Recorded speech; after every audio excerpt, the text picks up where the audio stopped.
Hey guys, Kylie Feller here.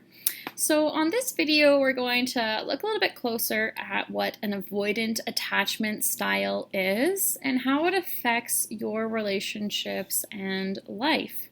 So in previous videos, we've kind of talked broadly about what attachment theory is, also what secure and anxious attachment styles look like.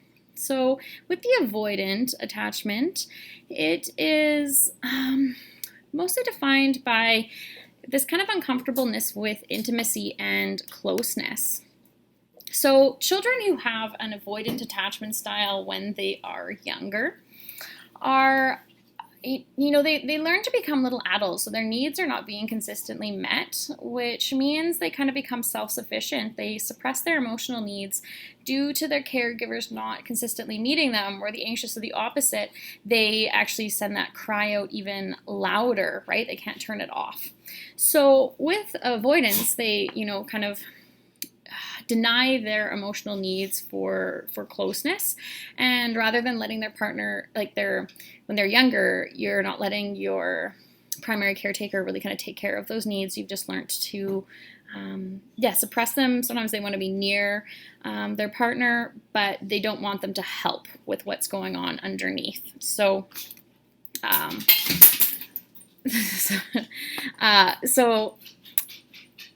another kind of part of an avoidant attachment is they have a lot of different strategies that kind of stop them from experiencing intimacy, because they've learned that this is not safe.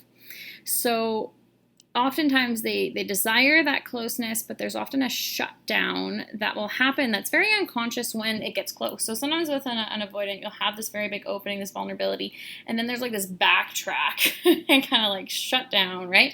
So it's not that they don't want this, they do really want it, but for some reason they're always kind of inhibited or stopped when that happens. So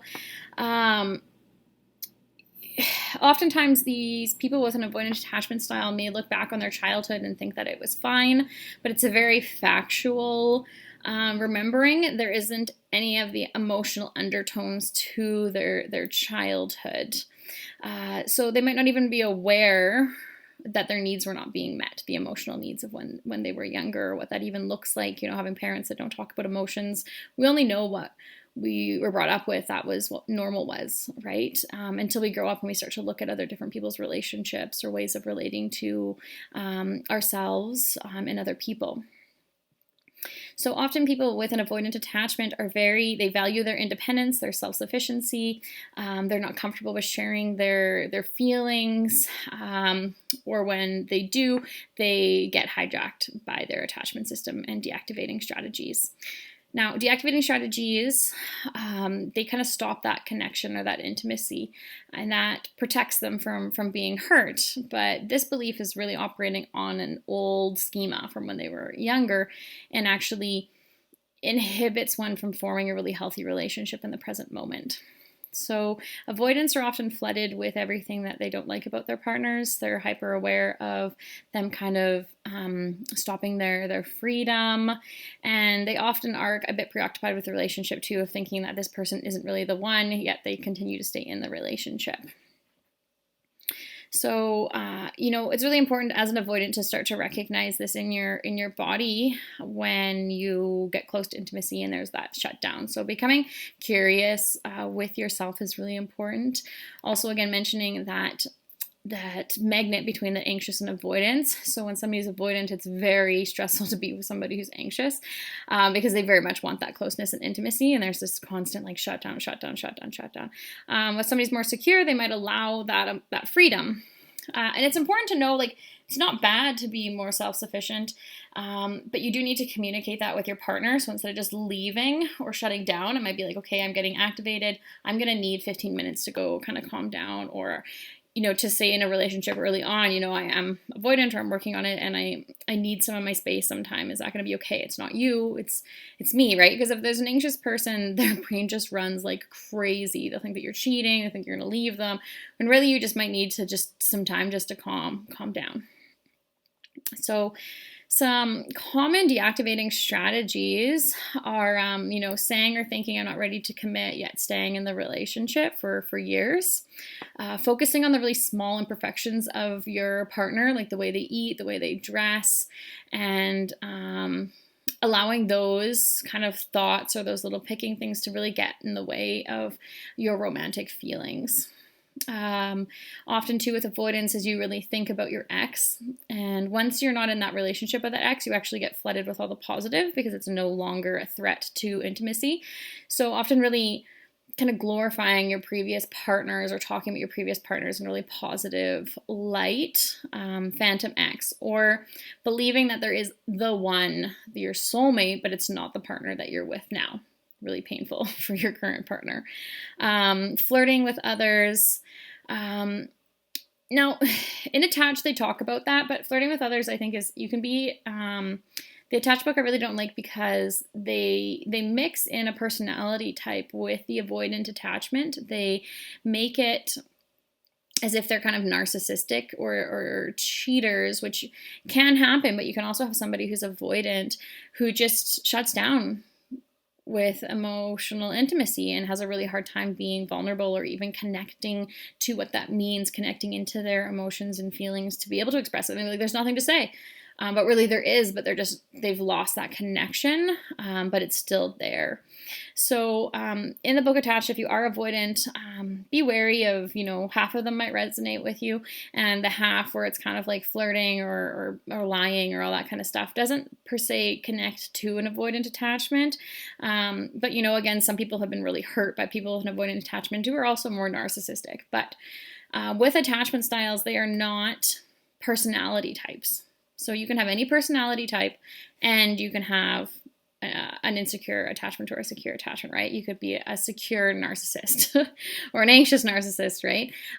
You can have any of those kind of things, or you could be a secure introvert or an anxious introvert. Like they don't connect.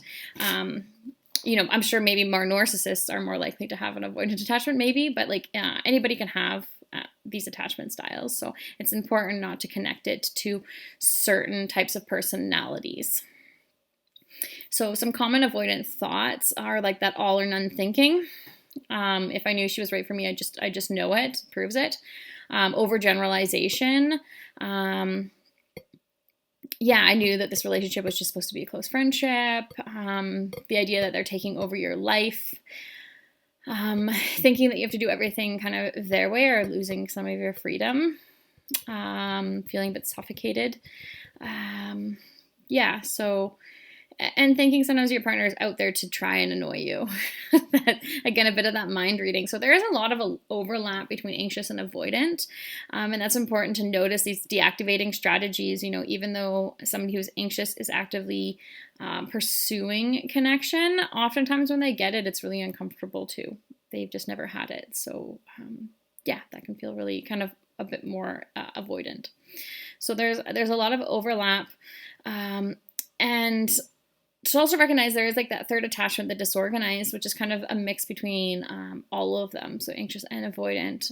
But I know everybody I've kind of talked to can really recognize all three of them within themselves, secure, anxious, and avoidant. But then there's usually one that you really gravitate to when it's when you're really triggered or a deeply kind of intimate moment or threat to the relationship. So that's kind of a couple different things. People with an avoidant, those deactivating strategies, self-reliance, independence, and not being able to read your partner's emotional cues. So failing to kind of recognize where they are or what they're feeling.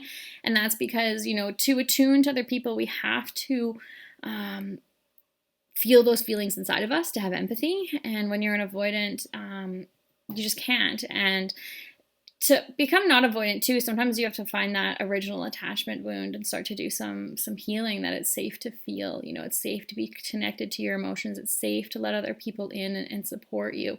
It's going to be a bit of your kind of journey to let people in. And to do that, you really got to get to know your own system really well too, to calm it down so that it feels okay with other people coming in. So, Yeah, and again, we talked about it. You can create a secure attachment.